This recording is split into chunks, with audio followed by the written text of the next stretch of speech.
এই মুহূর্তে একটা বাচ্চা ছেলেও বিষয়টা কিন্তু অনুধাবন করতে পারছে যে রাজনৈতিক দলগুলোর সাথে, তো রাজনৈতিক দল বলতে আমরা স্পষ্ট দেখি এখানে প্রধান স্টেক হোল্ডার হচ্ছে বিএনপি, জামাত ইসলাম মোটামুটি আছে, এদিক সেদিক মিলিয়ে ঝিলে আছে। তো এই মুহূর্তে আমাদের অন্তর্বর্তী সরকারের সাথে আওয়ামী লীগ তো আর মাঠে নাই, আওয়ামী লীগ আছে মানে সরকারের চোখে আওয়ামী লীগ আছে কখন কোন জায়গা দিয়ে একটা ভেজাল লাগায়, একটা অশান্তকর পরিস্থিতি। দর্শক শ্রোতা, কি ভাবছেন নির্বাচন দেশে দিবে? নো, খালি সংস্কার করতে করতে করতে করতে 6 বছর যাবে। তো যে দেশের পরিস্থিতি হাল শুরু হচ্ছে, এই জিনিস যত থাকবে আরও কঠিন হয়ে দাঁড়াবে।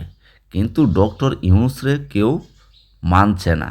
দর্শক শ্রোতা, যদি একটা রাজনৈতিক দল যদি আসে ক্ষমতায়, তাহলে মনে করুন যে প্রশাসন দিয়ে ঠিক করে রাখতে পারবে, আর ডক্টর ইউনূস কিচ্ছু করতে পারবে না। চলুন দেখা যাক তৈরি করে, এগুলো হচ্ছে উটকু ঝামেলা। কিন্তু মূল যে বিষয়টা সরকারকে ফেস করার জন্য অপেক্ষা করতেছে সেটা হচ্ছে নির্বাচন এবং বিএনপির অবস্থান।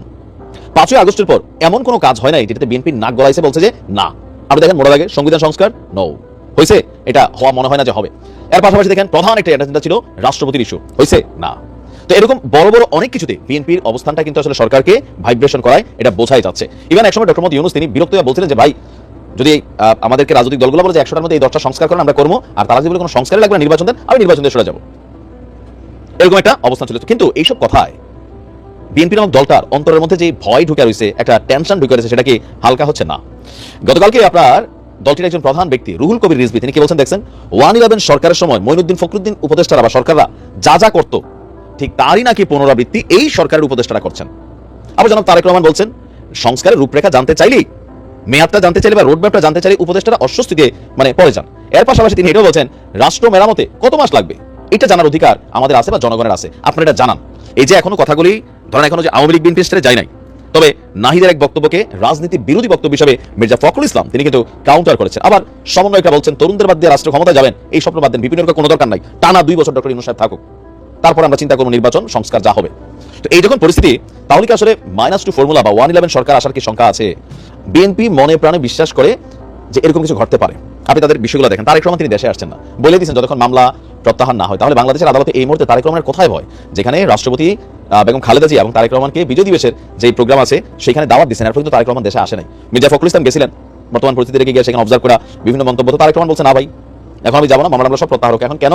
কারণ তারেক রহমানকে গ্রেপ্তার করা হতে পারে, এই বিষয়টা কিন্তু ভয় হিসাবে কাজ করছে। আবার সরকারের সাথে যে আভ্যন্তরীণ ইস্যুগুলো, এগুলো নানান বক্তব্যের মাধ্যমে একদম স্পষ্ট আমরা দেখছি। গতকালকে তারেক রহমান ভিডিও কনফারেন্সে আপনার একটা বক্তব্য দিয়েছেন যে রাষ্ট্র মেরামতের জন্য অন্তর্বর্তী সরকারের আর কত মাস কিংবা কত সময় প্রয়োজন আপনারা জানান। গতকালকে তার বক্তব্য যেটা ভার্চুয়ালি লন্ডন থেকে তিনি দিচ্ছিলেন, তিনি বলছিলেন শত অস্পষ্টতা কাটিয়ে অচিরেই নির্বাচনী রোডম্যাপে যাত্রা করবে বাংলাদেশ। তো জনগণের সঙ্গে থাকুন, তাদেরকে সঙ্গে রাখার সর্বোচ্চ চেষ্টা করুন। এরপর তিনি বলছেন রোডম্যাপের কথা শুনলেই যদি উপদেষ্টাদের চেহারায় অস্বস্তির ছাপ ফুটে ওঠে তা অবশ্যই গণ আকাঙ্ক্ষা বিরোধী। মানে এখানে কথাগুলো কিন্তু অনেক ডেপথ আছে, গভীরতা আছে। সরকার কার্যক্রমের মাধ্যমে জনগণের কাছে যত বেশি স্বচ্ছ থাকবে, জনগণও সরকারের প্রতি তত বেশি সমর্থনের হাত প্রসারিত করবে, প্রশাসনিক কার্যেও গতি বাড়বে। তিনি বলছেন যে 1971 সাল ছিল স্বাধীনতা অর্জনের 24 দেশ জাতি জনগণের স্বাধীনতা রক্ষার। এখন তিনি নানান ধরনের বক্তব্য দিচ্ছেন তার জায়গা থেকে, বাট এই মুহূর্তে এই অন্তর্বর্তী সরকার সংস্কার আর খুব বেশি না গিয়া তাড়াতাড়ি যেন নির্বাচনটা দেয়, এটা বিএনপির আকাঙ্ক্ষা। কিন্তু উপদেষ্টারা বলছেন এতই যদি সংস্কার করবেন তাহলে 53 বছর কি করছেন, করলেন না কেন? মির্জা ফখরুল ইসলাম খালি কি বলে রিজাওয়ানা, সে তো জানেই না, এমনি বলে নাই, ওটা বলছে কোনটা সংস্কার তো শুরু হয়েছে বিএনপির হাত দিয়েই। পাল্টাপাল্টি পাল্টা কাউন্টারে খেলাটা আছে। অন্তর্বর্তী সরকারের প্রধান তিনিও বলছেন সুশাসন প্রতিষ্ঠিত করেই অন্তর্বর্তী সরকার যাবে। তো নানান পারসেপশনের মধ্যে বারবার ঘুরে ফিরে আবার সেই -2 ফর্মুলাতে এবার আসছে। -2 এর মধ্যে 1 তো নাই, আর আছে -1। বেগম খালেদা জিও দেখেন আওয়ামী লীগ সরকার ক্ষমতা থাকতে আমি নিজে 5টা ভিডিওর উপরে বানাইছি। শেখ হাসিনার উদ্দেশ্যে তখন বলছি যে আপনি দয়া করে ওনারে বিদেশ যাইতে দেন, সময় এরকম থাকবে না, ইতিহাস বদলে যাবে কিন্তু পরবর্তী সময়। তো তিনি দেন নাই, নানান উসিলা দিয়ে তার ক্ষমতাকে ব্যবহার করছেন।